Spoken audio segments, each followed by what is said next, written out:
నిబంధన అనగా దేవునితో ఏర్పరచబడ్డటువంటి సంబంధం. ఈ నిబంధన దేవునితో రక్తములో స్థిరపరచబడ్డది.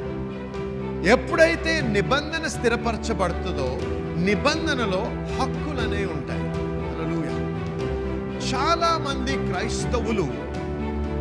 క్రైస్తవ కుటుంబంలో పుట్టారు కాబట్టి నేను క్రైస్తవుడిని అంటారు. నిబంధన ఉండి కాదు.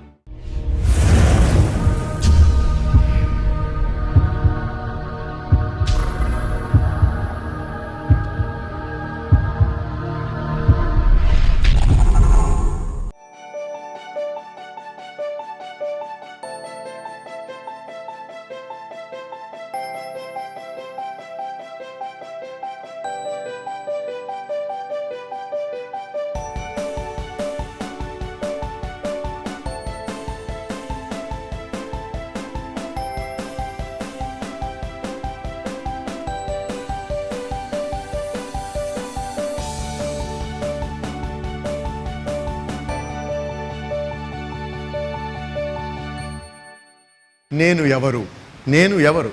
Who am I? చాలామంది క్రైస్తవులకి, సంఘాలకి, గుళ్ళకి వెళ్ళేటువంటి వారికి వారు ఎవరో వారికి తెలియదు. ఐడెంటిటీ అంటే ఏంటి? గుర్తింపు. ఆ గుర్తింపు లేక, ఆ గుర్తింపుకు ఉండాల్సిన గ్రహింపు లేక మనము జీవించాల్సిన విధముగా జీవించక, దేవుని యొక్క దీవెనను అనుభవించకుండా క్లిష్ట పరిస్థితుల్లో జీవిస్తున్నాం. దేవుని యొక్క ప్రవక్త మాట్లాడుతూ ఉన్నాడు, అజ్ఞానం వల్లనే దేవుని యొక్క జనము బంధకంలో ఉన్నారంట. అనేక రకాలైనటువంటి అజ్ఞానాలు ఉన్నాయి. ఒక ప్రత్యేకమైనటువంటి విషయం గురించి మనం మాట్లాడినాను, కానీ దీన్ని ఫౌండేషన్, పునాది వేయడానికి ఒక అంశాన్ని నేను మొదలు పెడుతున్నా. దాన్ని ఏంటంటే హూ am I? నేనెవరు? నేను తెలుసుకోవాలి. కొద్దిమంది హూ ఆర్ యూ అంటే ఐఎమ్ అ డాక్టర్ అంటారు, I'm a professor, I'm a collector, I'm an IAS officer, ఇట్లా మాట్లాడుతున్నాడు. కాదు. అంటే దాని అర్థం ఏంటంటే నీ ఐడెంటిటీ నీ ఉద్యోగంతో సమానం చేస్తున్నావు. కాదు. నీవు ఎవరు అనేది లోకం చెప్పకూడదు. నీకు తెలియదు, దేవునికే తెలుసు. ఎందుకు తెలుసా? నీవు ఒక ప్రత్యేకమైన పని కొరకు నీవు సృష్టించబడ్డావు. నీవు దేవుని ప్రణాళికలో దేవుని చేత సృష్టించబడ్డావు. నీవు ఎవరో నీకు తెలియదు, దేవునికే తెలుసు. అది మరి నీకు ఎలా తెలవాలి? వాక్యము వలన నీకు తెలుసుకోవాలి. హల్లెలూయా. ఎప్పుడైతే నా గుర్తింపు నేను గమనిస్తానో, గ్రహిస్తానో, దాన్ని బట్టి నేను దేవునిలో, ఈ లోకంలో జయించగలిగిన జీవితము జీవించగలను. హల్లెలూయా. ఆమేన్. ఇది ఏంటి అనేది కొద్దిగా గ్రహిద్దాం. ఎఫెసీయులకు రాసిన పత్రిక 2వ అధ్యాయము 11 నుంచి 13 వరకు చదువు. కాబట్టి మునుపు శరీర విషయంలో అన్యజనులయుండి శరీరమందు చేతితో చేయబడిన సున్నతి గలవారు అనబడిన వారి చేత సున్నతి లేని వారు అనబడిన మీరు ఆ కాలమందు ఇశ్రాయేలీయులతో సహపౌరులు కాక పరదేశులను, వాగ్దాన నిబంధనలు లేని పరజనులను, నిరీక్షణ లేని వారును, లోకమందు దేవుడు లేని వారు నై ఉండి క్రీస్తునకు దూరస్తులై ఉంటిరి అని మీరు జ్ఞాపకం చేసుకునండి. ఓకే, ఇక్కడ ఏముందంటే ఇంగ్లీష్ నుంచి తీసుకుంటూ మీకు తెలుగు బైబిల్ని చూస్తూ మీకు అర్థం మీకు బోధిస్తాం. Remember that you being in time past gentiles. మీరు ఎవరండి? మీరు ఇంతకుముందు మీరు అన్యజనులు. అన్యజనుడు అంటే ఎవరు? యూదుడు కానటువంటి వాడు అన్యజనుడు. అంతేనా కాదా? ఓకే. కానీ నిజంగా దాని అర్థం ఏంటంటే యూదుడు ఎవరండి? యూదుడు ఎవరైతే దేవునితో నిబంధన కలిగి అబ్రహాము నిబంధనలో ఉన్నారో వారు యూదులు. అంతేనా? ఆమేన్. ఆమేన్. యూదుడు ఎవడండి? దేవునితో నిబంధనలో ఉన్నవాడు యూదుడు. నిబంధనకి బయట బహిరంగంగా ఉన్నవాడు అన్యజనుడు.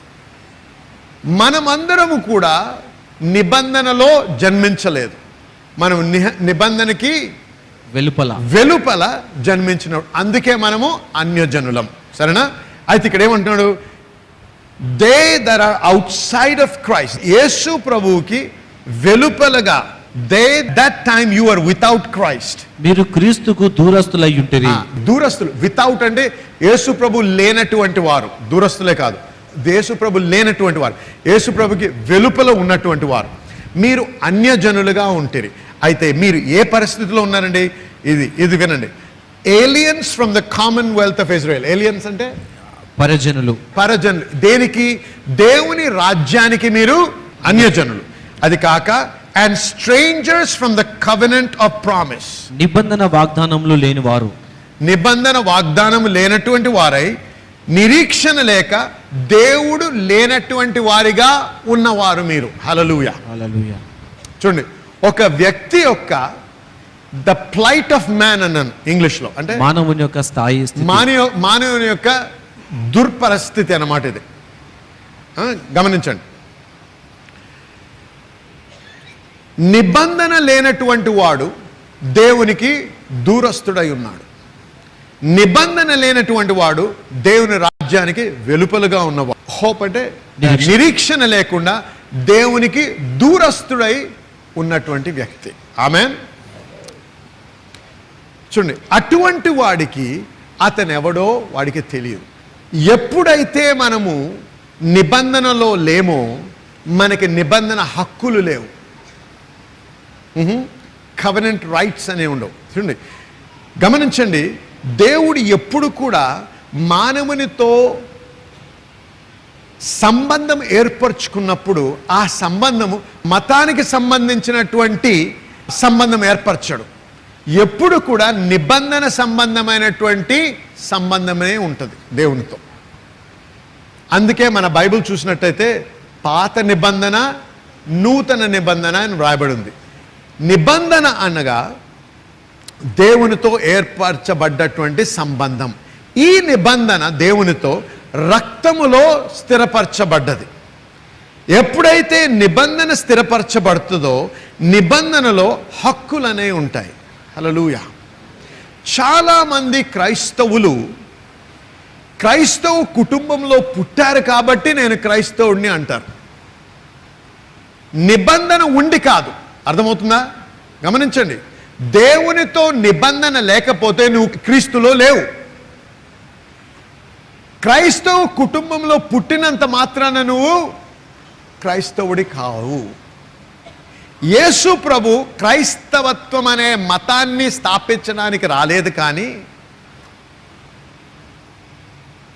దేవుని రాజ్యాన్ని స్థిరపరచడానికి వచ్చాడు. ఈ నిబంధన గురించి మనం మాట్లాడుతున్నాం. దేవుడు ఎప్పుడు కూడా మానవునితో ఏర్పరిచే సంబంధము నిబంధన సంబంధంగానే ఉంటుంది. హల్లెలూయా.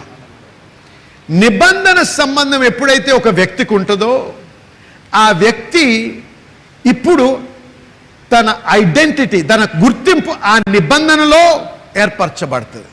కాబట్టి ఇప్పుడు ఏమవుతుంది వినండి, ఆ నిబంధన నాకు కొన్ని హక్కులు ఇస్తుంది. హల్లెలూయా. బాగా అర్థం చేసుకోవడానికి ఇలా చెప్తాం వినండి. కొన్ని సంవత్సరాల క్రితము నేను వివాహం ఆడాను. నా భార్యకి వివాహం అవ్వకముందు ఆమెకు ఇంటి పేరు ఉండింది. ఆమె ఐడెంటిటీ, ఆమె గుర్తింపు దేంట్లో ఉందండి? మన గుర్తింపు దేంట్లో ఉందండి? మన ఇంటి పేరులో ఉంటుంది. సహజంగా మాట్లాడితే, న్యాచురల్గా. అందుకే నీ పేరు పీటర్ అయినా ఇంటి పేరు ఏంటి బాబు అంటారు, అవునా? అది. సో ఒక ఇంటి పేరుతో వచ్చింది. ఎప్పుడైతే నాతో వివాహం అయిందో ఏమైందండి? పేరు మారిపోయింది. అవునా? అంతే అవుద్దా కాదా? పేరు మారడంలో ఏమైంది? నూతనమైనటువంటి గుర్తింపు కలిగింది. అందుకే ఇప్పుడు మిస్సెస్ రాజ్ కుమార్ అంటారు, లేకపోతే మిస్సెస్ శామ్యూల్ అంటారు. అవునా? అవునా కాదా? అర్థమవుతుంది. దేని వలన ఏర్పరచబడ్డదండి ఇది? నిబంధనను బట్టి. ఫ్రెండ్షిప్ బట్ట, లివింగ్ టుగెదర్ బట్ట కాదు. చెప్పండి. నీవు ఎంతకాలం లివింగ్ టుగెదర్ చేసి ఒకటే రూమ్లో, ఒకటే ఇంట్లో, ఒకటే కిచెన్లో తిన్నా నువ్వు మిస్టర్ అండ్ మిస్సెస్ కావు. మాట్లాడండి హల్లెలూయా. నిబంధన ఏర్పరచబడ్డప్పుడు సమస్తం మారిపోద్ది. ఏమొస్తాయండి? హక్కులు వస్తాయి. ఇప్పుడు నా భార్య వచ్చి నన్ను ఏదన్నా విషయం కావాలంటే అడుగుతుంది. కానీ జాగ్రత్తగా వినండి, ఎలాగ అడుగుతుంది? బిచ్చం అడిగినట్టు అడుగుతుందా? లేదు, అధికారంతో, అంటే గర్వంగా కాదు, నాకు భార్యగా ఉన్న హక్కుతో అడుగుతుంది. ఆమెన్. ఈ గుర్తింపు ఎలాగొచ్చిందండి? నిబంధనను బట్టి వచ్చినటువంటి గుర్తింపు. ఆమెన్. ఇంకొక పరాయి స్త్రీ వచ్చి నన్ను అడగొచ్చు, కానీ ఆ హక్కుతో అడగొచ్చా? అడగలేదు. ఎందుకు? ఆమెకి నిబంధన నాతో పాటు లేదు. అడగొచ్చు, నేను ఇస్తే ఇవ్వచ్చు, లేకపోతే లేదు. అది నా మీద ఉంది. ఆమెన్. వినండి ఇప్పుడు ఏమవుతుంది. నూతన నిబంధనలో సైరోఫినిషియన్ ఉమెన్, సీదోను పట్టణ సంబంధమైన స్త్రీ, ఒక స్త్రీ వస్తుంది యేసు ప్రభు దగ్గరికి వచ్చి, అయ్యా నా బిడ్డ నా కుమార్తె సాతాను చేత పీడించబడుతుంది, ఆమెను విడిపించు ప్రభు అని వేడుకుంటుంది. యేసు ప్రభు ఇంగ్లీష్లో ఇగ్నోర్ చేశాడు, పట్టించుకోలేదు అసలు. అవునా? కానీ ఆమె వదలలేదు. అయ్యా నువ్వు ఎలాగైనా చేయాలని శిష్యులు విసిగిపోయి, ఏసయ్యా చేస్తావా, నువ్వు పంపించేస్తే పంపించే, ఇది మేము భరించలేమన్నారు. అయితే యేసు ప్రభు అన్నాడు, how can I take the bread of the children and give it to the dogs? కుమారులకు చెందినటువంటి ఆహారాన్ని తీసుకొని నేను కుక్కలకి ఎలాగ ఇవ్వగలను అన్నాడు. అన్నాడా అనలేదా? వినండి జాగ్రత్తగా. ఏం మాట్లాడుతున్నాడు? ఇశ్రాయేలు జనాంగము స్వస్థత, విడుదల అనేది వారి ఆహారం, అది వారికి హక్కు ఉంది. ఆమెన్. వింటున్నారా? హక్కు ఉంది. కానీ ఈ స్త్రీ వచ్చింది, బతిమలాడుతుంది, కానీ ఆమె అన్యజనురాలు. ఆమెకి నిబంధన ఉందా? లేదు. కాబట్టి హక్కు ఉందా? లేదు. చూసారా? మీరు మతంలో ఉన్నంత మాత్రాన, సంఘానికి వెళ్ళినంత మాత్రాన, డినామినేషన్కి వెళ్ళినంత మాత్రాన మీకు హక్కులు ఉండవు. ముందు గమనించండి, మన సంబంధము దేవునితో నిబంధన సంబంధం అయి ఉండాలి, సంఘంతో కాదండి. ముందు యేసు ప్రభు. ఎవరు చనిపోయారు? సంఘం చనిపోయిందా మన కొరకు? కాదు, యేసు ప్రభు చనిపోయాడు. మనిషి వలన మనకి రక్షణ లేదు, మనిషితో మన నిబంధన కాదు ఇక్కడ. ఇది దేవునికి సంబంధించినటువంటిది, మనిషికి దేవునికి సంబంధించినటువంటి నిబంధన ఇది. ఆమెన్. కాబట్టి మనం మొట్టమొదటగా మన నిబంధన దేవునితో యేసు ప్రభు రక్తంలో స్థిరపరచబడాలి. ఆ యేసు ప్రభు ఆ రోజు ఆ స్త్రీ యొక్క కోరికను నెరవేర్చాడు. కానీ గమనించండి, ఆయనకి ఇష్టం ఉంటే చేయొచ్చు, లేకపోతే లేదు. నేను చెయ్యను అనగలడు కూడా. ఎందుకంటే ఆమెకు హక్కుందా? చూడండి, నిబంధన బిడ్డలతోనే చేస్తాడు దేవుడు. ఎప్పుడైనా గమనించారా? దేవునికి పిల్లలే ఉన్నారు కానీ మనమలు మనమరాలు లేరు. ఆమెన్. హల్లెలూయా. దేవునికి మనమరాలు లేరు, దేవునికి బిడ్డలే ఉన్నారు ఎప్పుడు. ఎందుకు? ప్రతి వ్యక్తితో సంబంధం, నిబంధన సంబంధం ఉంటుంది దేవునికి. హల్లెలూయా. ఆమెన్. కాబట్టి చూడండి, ఎప్పుడైతే నా గుర్తింపు నేను ఎరగనో, నా గుర్తింపు దేవునిలో లేదో, నాకు హక్కులు లేవు. మనము నిబంధనకి వెలుపల ఉన్నట్టయితే, క్రీస్తుకు దూరస్తులైనట్టయితే, మనము అన్య జనాంగులమై నిరీక్షణ లేకుండా క్రీస్తు లేని దుర్భరమైనటువంటి స్థితిలో మనం ఉంటాం. హల్లెలూయా.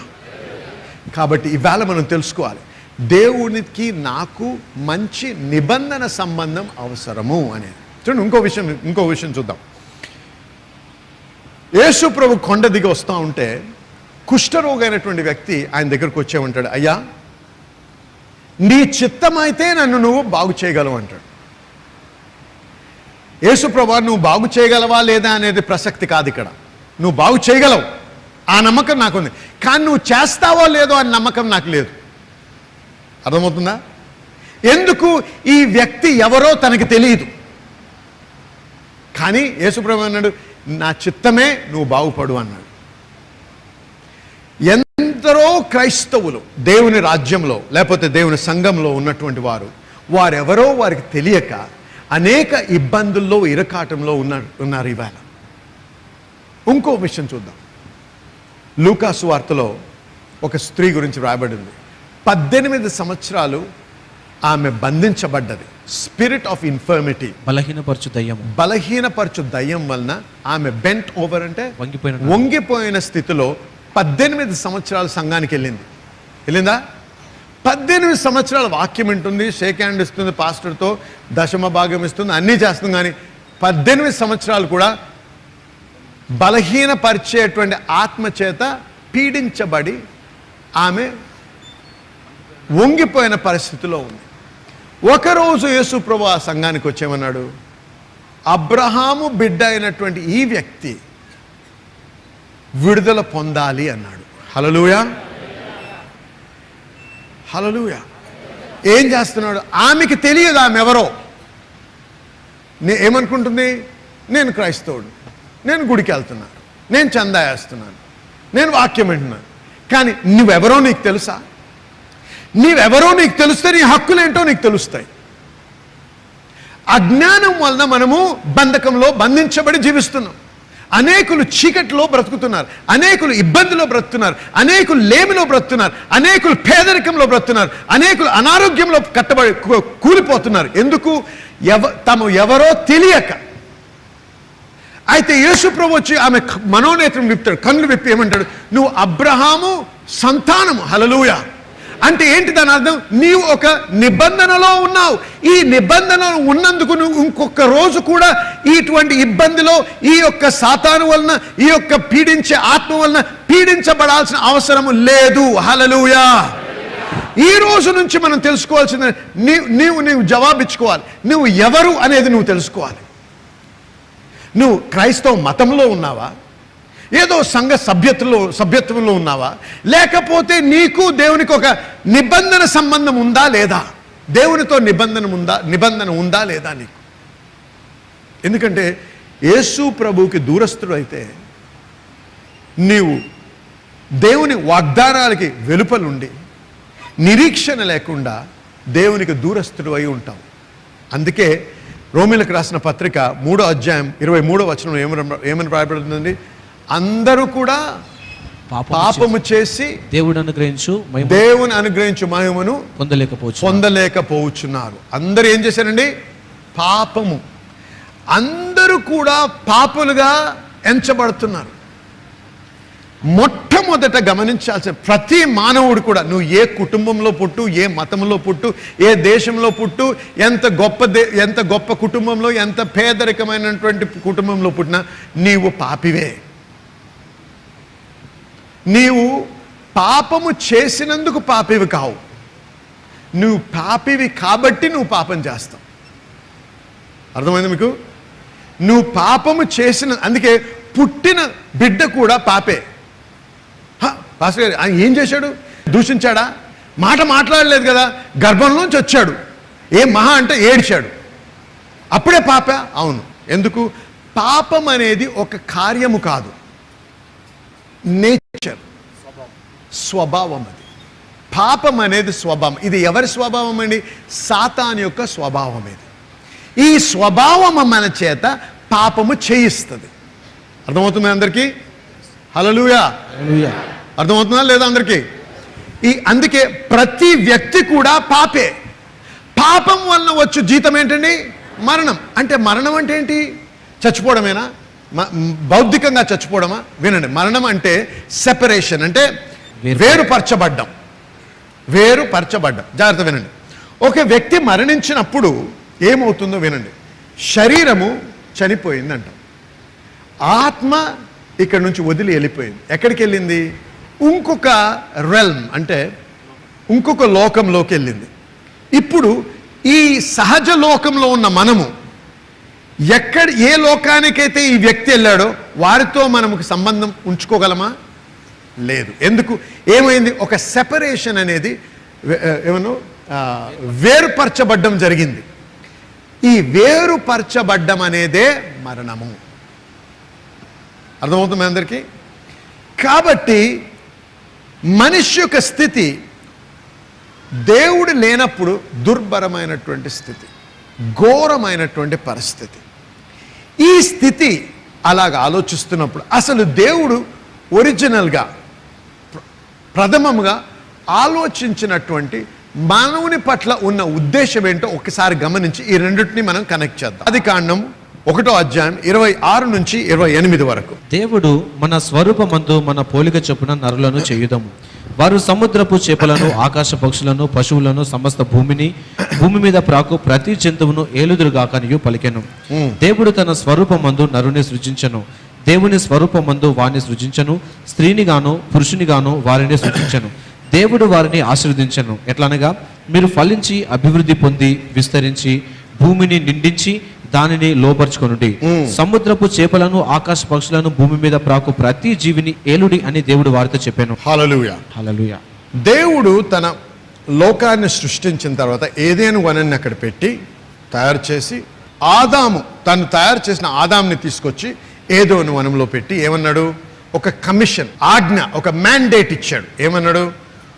టేక్ డొమినియన్, దీన్ని ఏలు అన్నాడు. దేవుడు సృష్టించిన ప్రతి సృష్టి మీద అధికారాన్ని ఎవరికి ఇచ్చాడండి? దేవుడు ఆదాంకి ఇచ్చాడు. ఇంకో వర్డ్ అన్నాడు ఇంగ్లీష్లో, లెట్ దెమ్ హ్యావ్ డొమినియన్ అన్నాడు. వారు ఏలుదురుగాక. వారు ఏలుదురుగాక. మనం ఏల్దామన్నాడా దేవుడు? వినండి జాగ్రత్త. మనము కలిసి ఏల్దామన్నాడా దేవుడు? లేదు. అంటే దేవుడు ఏమన్నాడు? నీకు నేను అప్పచెప్తున్నాను, నీవు ఈ లోకాన్ని, ఈ యొక్క ప్రపంచాన్ని నువ్వు ఏలాలి అన్నాడు. ఏలి, సబ్డ్యూ అంటే లోబర్చుకొని దాన్ని ఫ్రూట్ఫుల్ అంటే అభివృద్ధి పొందించి ఫలభరితంగా చేసి సమస్తాన్ని ఆధీనంలోకి తీసుకోవడానికి అధికారాన్ని దేవుడు ఆదాంకి ఇచ్చాడు. ఆమేన్. అయితే ఏమన్నాడు? ఏ రోజైతే నువ్వు పాపము చేస్తావో ఆ రోజు నువ్వు దేవుడి నుంచి వేరుపరచబడతావు. ఇక్కడ సహోదరు అద్భుతమైన సాక్ష్యం చెప్తున్నారండి. మరి ఎప్పుడైతే మాట విడుదల చేయబడుతుందో మీ స్నేహితులకి, మీరు ప్రేమించిన వారి తరఫున కూడా మీరు మాట పొందుకోవచ్చును. ఈ సహోదరి మరి ఆమె యొక్క స్నేహితురాలు మరి తన మెదడులో ఆ యొక్క నీటి బుడుగా ఉన్నట్టుగా మరి డాక్టర్లు నిర్ధారించారు. వారు ఏం చెప్పారంటే ఆ యొక్క మరి ఆపరేషన్ చేసినప్పటికీ కూడా ఎక్కువ ఫలితం ఉండదు, మరి ఏమి చెప్పలేము అని చెప్పి ఉన్నారు. ఆ సమయంలో ఈ సహోదరి సంఘానికి వచ్చినప్పుడు మరి పాస్టర్ రాజ్ గారు ప్రత్యేకమైన మాట ఒకటి విడుదల చేశారు. ఎవరైతే మెదడులో సమస్యలు ఉన్నారో, మరి మెదడులో ఆ రక్తం గడ్డ కట్టిన ఆ యొక్క స్థితితో బాధపడుతున్నారో, మరి మెదడు సమస్యలన్నింటినీ దేవుడు స్వస్థపరుస్తున్నారు అన్న మాట విడుదల చేసినప్పుడు ఈ సహోదరి తన స్నేహితురాల తరఫున లేచి నిలబడి ఆ మాటను పొందుకుంది. వెంటనే ఫోన్ చేసి తన స్నేహితురాలకు చెప్పింది, మరి నేను మా సంఘంలో మాట విడుదల చేయబడింది, దేవుడు నేను ఖచ్చితంగా విడుదల చేస్తాడు, స్వస్థపరుస్తారు అని చెప్పి ఉన్నారు.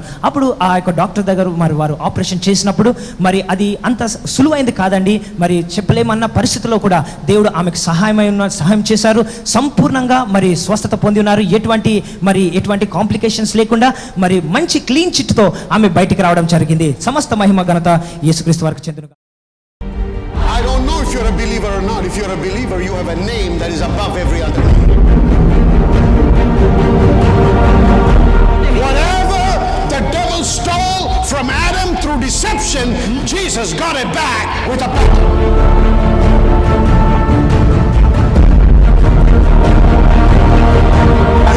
Say, God, take me, please take me, I can't handle this. That's the cry of a defeated person. I can't handle this anymore, God, please take me away. I'm a waste, Lord. I'm a burden to this man, I'm a burden to my family, I'm a burden. Hey, get up, wake up. If you're still alive, that means God thinks you're valuable and God needs you here. You better wake up and find out why you're still alive and do something for God's glory rather than sit in a corner and cry and say, take me, Lord. Don't be a friend of the devil, be a child of God who lives in victory. Somebody shout amen.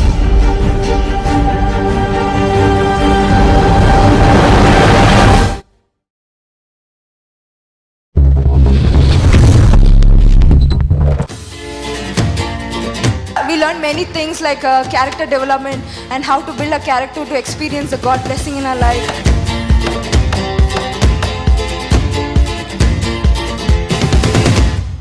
Really blessed to be part of this Dominion International Bible College because friends, every class was a class full of revelation. The more I am exposed to the Word of God, I realize that the more ignorant I am, and I have learned so much of the Bible college.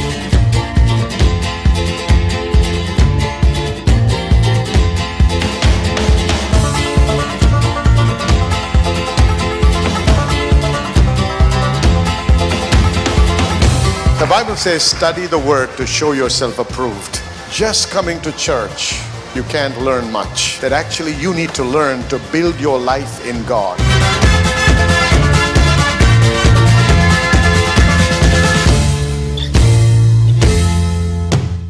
హల్లెలూయా, దేవునికి స్తోత్రం.